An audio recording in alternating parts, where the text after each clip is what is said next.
So the DNC poured months into its 2024 election autopsy. Yes, there is such a thing. Interviewing hundreds across all 50 states, then suddenly shelving the whole thing. No release, no transparency, despite promising otherwise. DNC Chair Ken Martin says this. Here's our North Star. Does this help us win?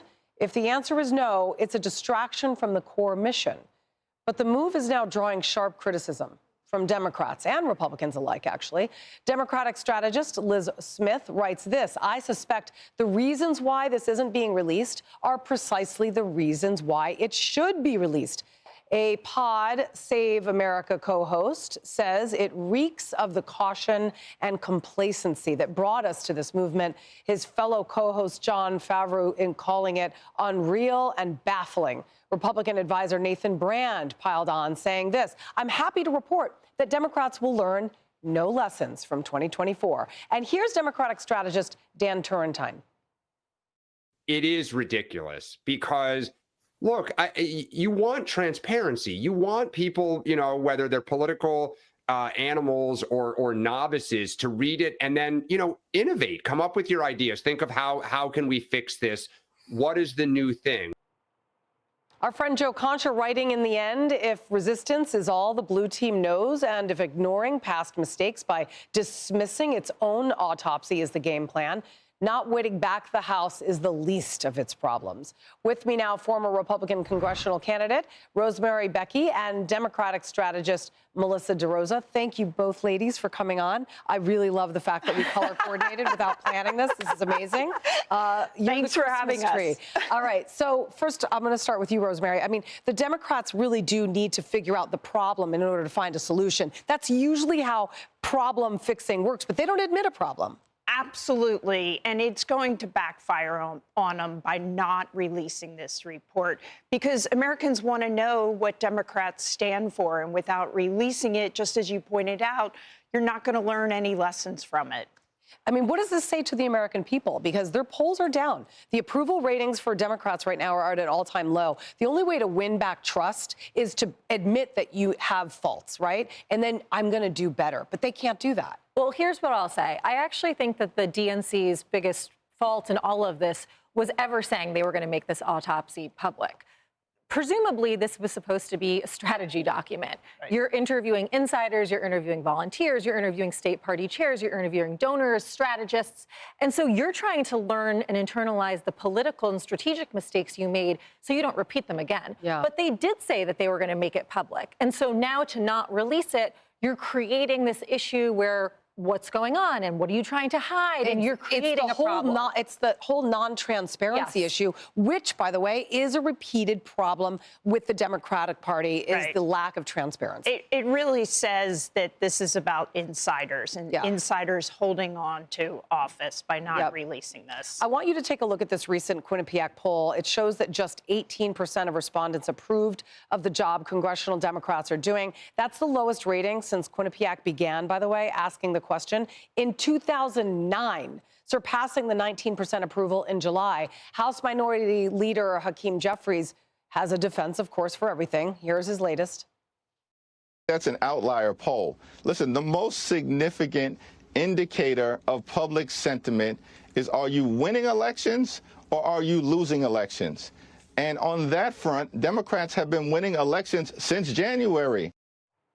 Okay, but they lost the main election, which that was the presidential election, which is why this autopsy report was so critical. I mean, I could maybe stab at a guess here. Perhaps they didn't have a candidate until a few months before the election. That could be a starter. Nobody wanted to admit that Joe Biden should not be running for president. That's another one. I mean, I don't need to be part of this report. I'll just tell you. Well, and also, look, obviously, President Biden single-handedly created the crush at the border when he unilaterally undid the Remain in Mexico policy. Democrats denied a lot of issues around public safety concerns. And so I think we already know much of the reasons we lost in 2024. And Hakeem Jeffries' point, and I think the party leadership right now is saying, we've got momentum. We won in Virginia. We won in New Jersey, not by a little bit, by big margins. We've won special elections around the country. Tennessee 7 was so much closer than it ever should have been. So let's just put the past in the past. I think that to the extent that there are things that the party needs to learn from that report, they should be outward. We should be out and talking about it and improving our chances. But there is a wing of the party that just wants to sweep it under the rug. I want to switch gears here, Rosemary. Establishment Democrats are facing open revolt from their progressive wing, with more than 24 congressional Dems now facing serious primary challenges from the left. And some Democrats worry the infighting could hurt their chances in the midterms, with California Congressman Juan Vargas saying this, and I quote, "The problem is they're attacking their own. It's like attack the other guys. We'll have spent this energy and money fighting amongst ourselves, and it's really dumb." Well, that's a good point. Republican Senator John Kennedy, meanwhile, would appear to agree with that assessment as well. They're not representative of all Democrats, but they're clearly representative of the lone wing that is in ascendancy within the Democratic Party.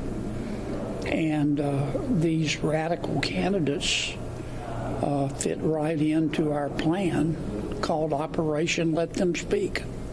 I trust the American people to separate the wheat from the chaff. I mean, he's right. I mean, these radical, newly elected, for example, Mayor Mamdani, officials are going to just let them speak, and they are going to literally eat each other alive.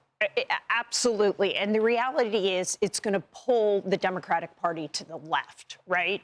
And so it's going to be really hard to come back from that in the midterm elections, because they'll have to cater to that left. They'll have to cater to that base, because the base is really far to the left now. And I mean, look at the government shutdown. This is exactly why the Democrats are not, they really honestly don't have a leg to stand on. You know, they wouldn't even agree on Obama's subsidies, for God's sakes. I mean, the Affordable Care Act, that was their leader, their glorious king, Barack Obama, and they couldn't even bring that back temporarily to make healthcare costs affordable for Americans. What do they expect is going to happen come the midterms? Everyone's going to be like, oh, thank you so much. Thanks for nothing. Well, no, listen, I think that the consumer sentiment and voter sentiment right now is very negative when it comes to a number of things in the economy, which the president recognizes. But Democrats, who I actually think are well positioned to take back the House, not the Senate. I think the Senate is a much taller hill to climb. But the House, we're going to have all this infighting, and it's like never, you know, you're going to steal defeat from the jaws of victory. You are going to drag the party to the left. You're going to waste a lot of time and resources on an unnecessary civil war, and you're going to tell the country that the party is a bunch of nuts, which is exactly what we don't need right now. So Democrats need to moderate, lock arms, and look at what actually matters, which is getting back in control of the House. And I mean, I have to say, I just need to point to the gun violence that's been happening in this country, because the left loves to say, take people's guns away, but it's actually the radicalized left that are causing and fueling these insane people for attacking others based on their conservative beliefs. And they're Republicans that have been denouncing it, and Democrats are staying quiet, and I think it's disgusting. Yeah, no, clearly and absolutely. Look, Republicans going into the midterms should have the upper hand, right? Because the issues that truly matter are making sure that, you know, there is affordability, dealing with healthcare costs, housing costs, and bringing down just general costs. I think the president has done a good job of outlining some solutions going forward, returning some of that tariff money, addressing health care, putting money in the pockets of Americans, and also doing more to make sure Americans can have home ownership. So there's a lot of good things out there. I do think the benefits of the One Big Beautiful Bill are still to come as businesses plan for the future. They've got all sorts of certainty now.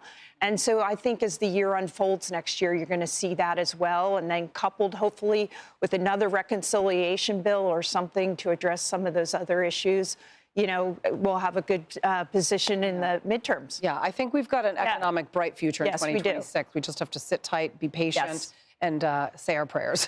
Thank you both for coming on. Merry Christmas to you both. Hey, it's Will Cain. Click here to subscribe to the Fox News channel on YouTube. It's the best way to get our latest interviews and highlights. And click to subscribe to the Will Cain podcast for full episodes right now.